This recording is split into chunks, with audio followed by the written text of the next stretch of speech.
Deixa eu virar pro outro lado que fica a luz estourada. Boa noite, primeiro ano. Eu espero do fundo do meu coração que você esteja vendo isso, porque já é muito triste falar sozinha, olhando pro celular. E de pensar que ninguém assiste a aula é mais triste ainda. Espero que vocês estejam bem, que suas famílias estejam bem. Deixa eu tirar da luz aqui que é... Ops, acidente.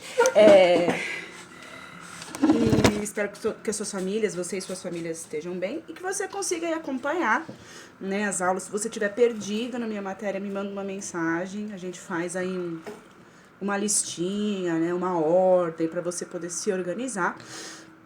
Caso você saiba de alguém que pode usar a internet e não tá usando, mas é seu amigo, dá um toque no seu camarada, porque ele vai acabar perdendo o ano por besteira, e tá até mais fácil, na minha opinião, de fazer as coisas. Porque você assiste uma aula, faz um formulário, eu não dou prova mais, então assim, eu acho que tá até mais simples, né, do que antes.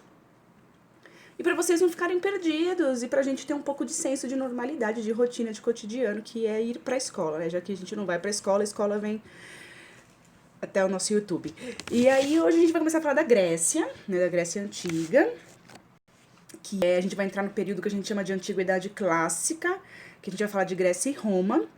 A Grécia é considerado o berço da civilização ocidental, que é a nossa civilização. Então, muita coisa que a gente vai ver dos gregos, a gente herdou dos gregos. E aí eu vou dividir a Grécia em 3 partes, tá? Então a gente vai estudar a Grécia em 3 semanas. A gente vai estudar essa semana a formação da Grécia, a localização da Grécia, e a gente vai falar de uma das cidades-estados mais importantes da Grécia, que é Atenas. Aí na semana que vem a gente vai falar da outra cidade-estado, que é também muito importante para a história da Grécia, que é Esparta, e as guerras. E aí vai ter série, filme para assistir, que você vai assistir se você quiser. E que eu vou recomendar pra você. E aí, por fim, a gente vai ter... Desculpa, é que a gata tá aqui em cima, pendurada. E aí, por fim, a gente vai ter, na última semana, a gente vai falar da parte cultural grega. Então, a gente vai falar de filosofia. Não que a gente vai estudar filosofia, a gente vai ver o que é a filosofia, como a filosofia nasceu na Grécia. Talvez o José Carlos tenha discutido isso com vocês antes do Apocalipse na escola. A gente vai falar um pouquinho das artes gregas. Então, a gente vai falar de pintura, a gente vai falar de escultura, a gente vai falar de arquitetura, a gente vai falar de teatro grego, que é muito legal. E a gente vai falar também da mitologia grega, né? Da parte cultural, assim, da parte religiosa da Grécia. Então eu vou fazer 3 semanas, cada semana a gente vai estudar um pedaço, tá bom? Então vamos começar, deixa eu tirar minha cara feia daqui. Tadã. Vamos começar aqui a falar um pouquinho da Grécia. Essa imagem que eu escolhi pra gente começar a aula é o Partenon, que é um templo, né? Era um templo religioso para os gregos e hoje é um dos cartões postais da Grécia. Fica localizado em Atenas, que é a capital da Grécia hoje, né? Hoje a Grécia, eu vou mostrar depois um mapinha pra vocês aqui. Então, ó, se você pegar o mapa mundi, a Grécia tá naquele quadradinho vermelho ali. A Grécia fica bem na parte sul, assim, da Europa, é bem pertinho da Itália, bem pertinho, assim, do norte da África, bem pertinho aqui do leste aqui da Ásia, sabe? Do leste europeu, perdão.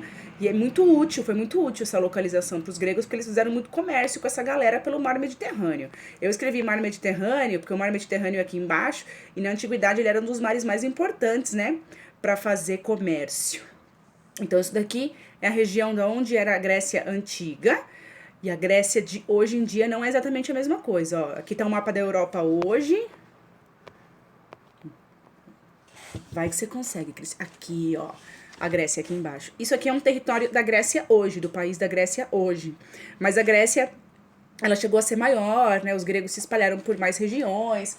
Aqui onde hoje é um país chamado Turquia, ó, na região oeste da Turquia, que é pertinho da Grécia, também teve ocupação grega, teve cidade-estado grega, né? Então, a Grécia foi um pouco maior que isso. E aqui embaixo, entre a África e a Europa, é o mar Mediterrâneo. Então, a Grécia fazia comércio com os fenícios, aqui no Oriente Médio, né, com os egípcios. Então, né, era bem localizadinha aqui a Grécia. Tá difícil. Muito bem, a história da Grécia se divide em 5 partes, tá? Os gregos não dividiram a própria história em 5 partes. Isso aí foram os historiadores que estudaram a Grécia posteriormente que deram essas divisões dos períodos históricos da Grécia. Então, o primeiro período é o período pré-homérico, que vai lá de 2000 a.C. até mais ou menos 1100 a.C. Então, quase 1000 anos de história. E esses 1000 anos de história foi um ano da formação do povo grego. Então, o povo grego, e eles não se chamavam de grego, eles se chamavam de helenos, né? Porque eles eram descendentes do herói Heleno. E, aliás, para você ver, muito do que explica a história da Grécia, da formação dos gregos e tudo mais, são histórias mitológicas, né? Que eles contavam a história da formação deles, a história deles, através de mitos, de heróis, de deuses. Então, muita coisa que eles deixaram para trás, em termos de escritas, assim, é muito ligado à mitologia. Então, como é que era lá o rolê? Né? Você tem aqui uma ilhazinha que aqui nessa imagem não aparece, aparece aqui embaixo, tá vendo? Tá escrito mar Mediterrâneo, em cima tem uma ilhazinha que chama Ilha de Creta. Aqui nessa Ilha de Creta, a galera já era sedentária, então a galera já tava construindo coisa muito louca, e aí tava os povos, vários povos caminhando pra lá e pra cá, procurando um lugar pra viver, pra fixar residência, pra poder plantar e se tornar um sedentário. E aí nós vamos ter a mistura de vários povos, né? Então a gente vai ter os aqueus, que também são chamados de micenas, né? Os aqueus, através da navegação, chegaram lá nessa região da Grécia para tentar fixar residência, entraram em contato com os cretenses, né? Com o povo da ilha de Creta, acabaram conquistando, né, se misturando, e aí vão vir outros povos que vão chegando nessa região, que são os jônios e os eólios. E é curioso porque essa região da Grécia não é uma região de terras muito férteis, né? Como a gente viu, a Mesopotâmia tinha um rio, né? O rio Tigre e Eufrates. No Egito tinha o Nilo. Então tinha uns rios lá que deixavam aquelas terras muito férteis e muito boas. As terras da Grécia é mais ou menos, né? E aí esses povos, né? Os aqueus, os cretenses, os jônios, os eólios ali se misturaram e formaram aí essa ideia de nós somos os helenos, porque somos descendentes do povo, né? Do herói heleno. E aí por fim vai vir o povo dório, né? E o povo dório é um povo meio violento, eles chegaram meio que tacando a loucura na galera e também se misturou aí com esses povos. Então, o povo que a gente chama hoje de povo grego da antiguidade nasceu da mistura desses vários povos, dessas várias etnias, né, que chegaram nessa região e passaram a habitar essa região. E depois que os dórios chegaram nessa região de maneira um pouquinho mais violenta, vamos dizer assim, muitos dos povos que já estavam na região meio que fugiram para fugir dessa violência, dessa dominação. E é o que a gente chama da primeira diáspora grega, né? Diáspora é a ideia de um povo que se espalha. E aí os gregos vão começar a se espalhar, vão começar a sair daqui da área da Grécia, aqui embaixo, onde está em verde e rosa, e vão passar aí, aqui também para a área leste, onde está amarelinho. Por isso que quando a gente for ver a formação das cidades-estado gregas, a gente vai ter cidade-estado em vários lugares, né? Não só nesse lugarzinho aqui em amarelo, onde hoje a gente chama de Grécia, né? Vamos passar. Agora, por que pré-homérico, né? Os dois primeiros períodos da história da Grécia são pré-homérico e homérico. Então, da onde vem esse nome? Esse nome vem desse cara aqui, chamado Homero. O Homero, ele foi um poeta que viveu na Grécia Antiga e ele escreveu poesias, né? Que a gente chama de poemas épicos. Então, ele escreveu poesias contando lendas e histórias, né? É um misto de história com lenda do povo grego, mas é um documento histórico para a gente poder estudar e aprender um pouco sobre os gregos. Ele escreveu esses dois poemas, né? Que é a Ilíada e a Odisseia. Eu não sei se vocês conhecem, talvez vocês já tenham visto o filme chamado Troia. Troia é Ilíada, né? Quer dizer, Ilíada é o nome grego de Troia. Mas Troia e Ilíada são dois nomes para a mesma cidade, que era uma cidade-estado grega. Então, nesse livro, a Ilíada, em poema, ele descreve a Guerra de Troia. E no outro livro, a Odisseia, ele conta a história do Odisseu, né? A história que o caminho que ele percorre do final da Guerra de Troia para ele voltar para a ilha, para a casinha dele, para a ilha dele. Então ele fica 10 anos perdido. Tanto que quando a gente faz uma viagem muito grande, ou você fala, vou ter que ir não sei para onde, por causa da minha avó, putz, é uma odisseia, tipo, é muito longe, é uma baita viagem, vem da ideia da Odisseia do Homero. Eu nunca li particularmente, eu não sou muito fã de ler grego, de ler coisa da antiguidade, mas é do meu gosto pessoal. Aí eu li esses livros aqui. É um historiador italiano chamado Valerio Massimo Manfredi, e ele escreve romances históricos. Então, o que ele pega? Ele pega um evento histórico da antiguidade, que ele estudou, que aconteceu, e aí ele escreve um romance. Então, você vai lendo, é como se fosse um livro de história. Então, não tá em poema, né? E não tá numa linguagem antiga, como é o livro do Homero. Esses dois eu li. Caso você tenha interesse pelas essas histórias, entre em contato comigo, porque a gente dá um jeitinho de achar esses livros. Eu emprestei. Os dois chamam O Meu Nome é Ninguém, mas o primeiro é O Meu Nome é Ninguém, O Juramento, que é esse aqui, que conta a história da Guerra de Troia. Eu achei magnífico esse livro. E o segundo livro é O Meu Nome é Ninguém, O Regresso, que é a Odisseia, que conta a história, né, do Odisseu voltando para casa, que ele se perde, demora 10 anos para voltar para casa dele.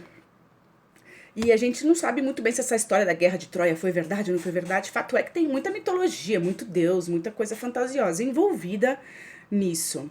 E chama Meu Nome a Ninguém porque é uma historinha do Odisseu que ele precisa enganar uma figura mitológica lá. Ai, esqueci o nome, não é Minotauro. É do olho. Depois eu lembro e falo pra vocês.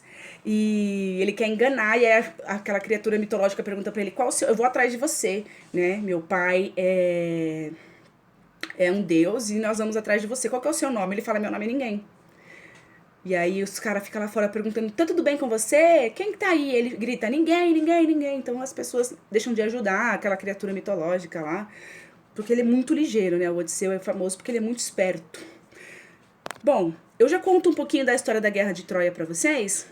Deixa eu só falar agora um pouquinho do período homérico, né?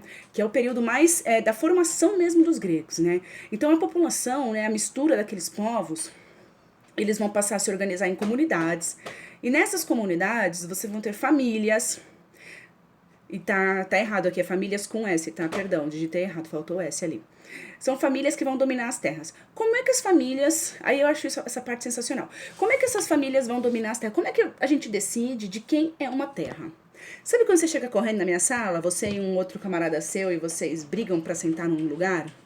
No fim das contas, quem é que ganha, né, o lugar? Quem chegou primeiro. Então é mais ou menos nesse naipe, quinta série, que a gente meio lá no começo, lá nos primórdios, decidia a posse de terra. Quem chegou primeiro. Então, os grupos mais antigos, os povos mais antigos que chegaram primeiro, se assentaram primeiro naquela terra, eles, obviamente, escolheram as melhores terras. Vamos lembrar que na Grécia não é o lugar com as terras mais férteis do mundo. Então, quem tinha acesso às melhores terras, tinha acesso às melhores colheitas e, portanto, tinha mais poder dentro daquela comunidade, porque ela tinha mais coisa. Porque se as terras não são muito férteis, você acaba precisando fazer comércio, fazer troca, você precisa dos outros para ter os outros itens que você precisa para sobreviver. E as pessoas que tinham acesso às melhores terras, que chegaram primeiro ou porque eram mais fortes e conquistaram aquelas terras, elas começam a se tornar grupos que vão dominar. Esses grupos chamam-se genos ou genos, como você quiser, né? Tem gente que fala genos, tem gente que fala genos. E aí a gente vai ter a formação de uma sociedade gentílica, quer dizer, uma sociedade com grupos familiares que, por ter acesso às melhores terras, também tinham o poder de decidir coisas sobre as outras famílias que não tinham acesso às melhores e maiores terras, né? Com o tempo, esses chefes desses genos mais poderosos, né, dessas famílias mais poderosas que tinham acesso às melhores terras e, portanto, aos maiores recursos, elas vão começar a tomar as decisões junto com a assembleia de guerreiro, porque guerreiro também é uma coisa muito útil, né, porque são os guerreiros que defendem o seu território, principalmente de invasão estrangeira. Está falando da antiguidade, que é uma época que tem muita guerra, né? O motor da economia dessa época era a guerra. Os caras entravam em guerra para conquistar terra, para conquistar riqueza, para conquistar escravo. E aí, essa organização dessas famílias mais poderosas, junto com os guerreiros, vai começar a transformar essas terras em cidades-estados, que é o que a gente chama de polis grega, né? A polis grega é uma cidade-estado, mesma coisa. A palavra polis a gente usa até hoje em português para algumas coisinhas, né? Se você parar para pensar, aqui em São Bernardo você tem o bairro Jordanópolis, o final é polis. Aí você tem o Jordanópolis, aí você tem o Heliópolis, não é em São Bernardo, mas enfim, já perdi. Paraisópolis, aí você tem a capital Santa Catarina, que é Florianópolis. Tem um monte de cidade e bairro que termina com esse polis, né? E dá uma ideia de cidade. O que é uma cidade-estado? Na Grécia, a gente não tinha um império grego, que era uma porçãozona de terra toda unificada, que tinha um rei só, um chefe só, todo mundo tinha a mesma moeda, a mesma língua. Eles tinham cidades-estados, que era uma cidade, vamos imaginar assim, tipo São Bernardo, é uma cidade, e essa cidade, ela tem autonomia própria. A gente pode fazer a nossa própria moeda, a gente pode fazer nossas próprias leis, a gente pode se organizar da maneira como a gente quiser, independente da cidade vizinha, de como ela se organiza. E não era exatamente uma cidade vizinha, né? Você tá falando de uns tempos que entre uma cidade e outra você tinha quilômetros e quilômetros de montanha, de floresta, de nada, né, entre uma cidade e outra. Então a gente pode fazer o que a gente quiser. Aí você vai se perguntar, como é que eles eram gregos, então, se cada um vivia na sua cidade?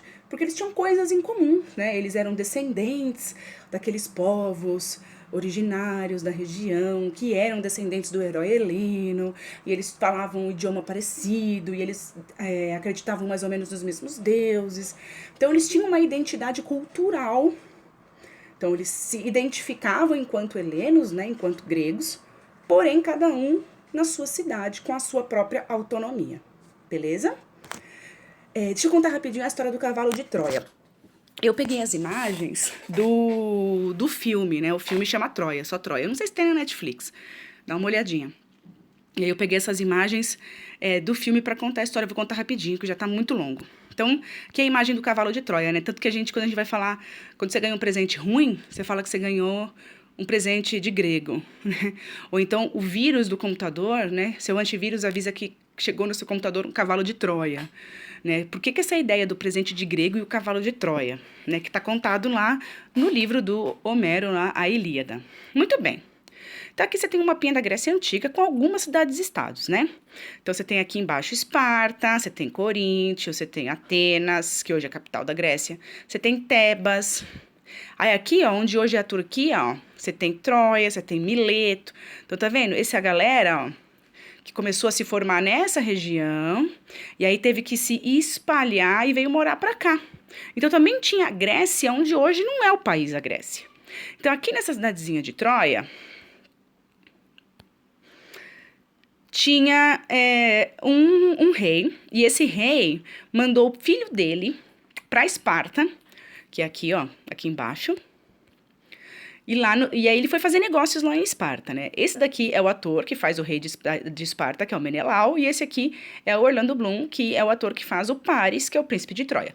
Aí ele vai para Esparta para fazer negócios lá, para visitar, e ele se apaixona pela Helena, que é a Helena de Esparta, que depois vira Helena de Troia. A Helena era a mulher do Menelau. O Paris e a Helena, segundo a lenda, né, se apaixonam e ela foge com ele. Ele leva ela para Troia. E aquilo é uma desonra. Então, o rei de Esparta vai clamar para outros líderes de outras regiões da Grécia para invadir Troia, porque aquilo é uma ofensa horrorosa, uma coisa horrível. Esse aqui de baixo é o Agamenon, que é o irmão do rei de Esparta, e ele é um grande líder do exército, assim, ele é um grande guerreiro. Bom, também tem a figura do Aquiles, né? Também é muito famoso. E o Aquiles é uma figura bem mitológica, porque ele não é um ser humano, né? Ele é misturado. Ele é filho de uma ninfa, que é um personagem mitológico, e ele é um humano. E aí essa ninfa, quando ele nasceu, a ninfa tem acesso ao submundo, tudo mitologia isso. E aí lá no submundo tem um rio, que é o rio Estige, e esse rio tem águas mágicas, ele tem o poder de blindar, de tornar especial, de tornar impenetrável aquilo que entra naquele rio. Então, o que a ninfa faz? Ela pega o filho dela, o Aquiles, pelos calcanhares, assim, do pé, e enfia ele de cabeça para baixo na água. Então, como ela segurou ele pelo calcanhar, o único lugar que ele não foi banhado pela água mágica lá do rio foi os calcanhares. Então, o calcanhar era o único ponto vulnerável que ele tinha. Então, Aquiles era um grande herói, indestrutível, um baita de um soldado. E o Aquiles entra lá na guerra de Troia. E aí os caras vão tentar invadir Troia, vai ficar uma treta, vai ser 10 anos. Serão 10 anos de guerra, 10 anos tentando invadir Troia e não conseguem. Numa dessas batalhas, o Aquiles mata o Heitor, que é o irmão mais velho do Paris. Aí o Paris vai ficar com sangue nos olhos, assim, morrendo de ódio. E aí o Ulisses, que é o mesmo nome, o nome romano pro Odisseu, que é o nome grego, ele tem uma ideia, já que a gente não consegue entrar na cidade, a gente pode construir um presente, né, para eles, para tentar invadir a cidade sem entrar. Então, aí que ele tem a ideia do cavalo. A gente constrói um cavalo que caiba pessoas dentro, que caibam os melhores soldados dentro. A gente deixa na porta da cidade, faz de conta lá, sai fora, se esconde, para que eles achem que a gente foi embora, que a gente arregou. E aí eles pegam um cavalo para dentro, acham que é um presente, e é isso que acontece na história, né? Os troianos acham, a guerra acabou, né? O pessoal desistiu e nos deixaram esse presente. Aí eles trazem o cavalo para dentro da cidade, e à noite os melhores guerreiros saem de dentro do cavalo e atacam a cidade de Troia, totalmente vulnerável, destroem a cidade de Troia. E nessa parte da batalha é que o Paris mata o Aquiles com uma flechada lá no calcanhar, que é a única parte possível, né, em que ele era vulnerável, que ele poderia vir ser atingido. Aí tem sempre a questão, tem gente que não acredita que Troia existiu, tem gente que acha que sim, então você tem que ir lá procurar os arqueólogos, né, que é a galera que cava e busca, né, vestígios do passado no solo. E não só existiu uma Troia, não sabemos se é realmente essa Troia da história do Homero, mas fato é que naquela região, né, onde supostamente existiu uma cidade de Troia, existiram não só uma cidade, mas existiram 8, né? Inclusive a de hoje em dia. Então, existiram 7 Troias na antiguidade. Então, existiu uma cidade que, por alguma razão geográfica, ou por guerra, ou porque aconteceu alguma catástrofe, essa cidade desapareceu. E aí, tempos depois, vieram outros povos, construíram outra cidade por cima, que também veio a desaparecer.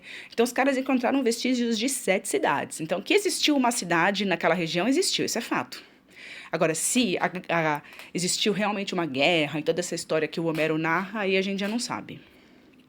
E aí a gente vai entrar no período arcaico, que é um período que vai realmente formar, consolidar, tornar sólido, tornar, assim, essencial aquilo que, como a Grécia vai funcionar dali para frente, que são as cidades-estados. Então, agora a gente vai ter uma elite, a gente vai ter economia, a gente vai ter militares que vão organizar as cidades, a gente vai ter urbanização, a gente vai ter uma organização de quem mora no campo e planta, quem vive nas cidades. Nessa época também os gregos desenvolvem o próprio alfabeto deles e eles vão começar a desenvolver tanto a literatura quanto outros âmbitos da arte. Tá? Então, aqui é um exemplo, né, que é a polis grega. Aqui esse em especial é Atenas. Então, você tem a Acrópole, que é a parte mais alta da cidade. Como é a parte mais alta, eles construíam as coisas mais importantes ali. Então, eles construíam os templos, né, os prédios de debate público, né, os prédios, assim, políticos, vamos dizer assim. A gente também vai ter na polis grega uma ágora, que é uma praça pública onde a população se encontra para conversar, para discutir, para fazer comércio. E aí você tem mais afastadinho a zona rural, onde as pessoas, né, criavam os animais e plantavam para abastecer a cidade. E aí a gente vai falar de Atenas. Só que aí eu vou parar, porque eu já falei mais do que devia, e vou fazer um outro vídeo só para falar de Atenas.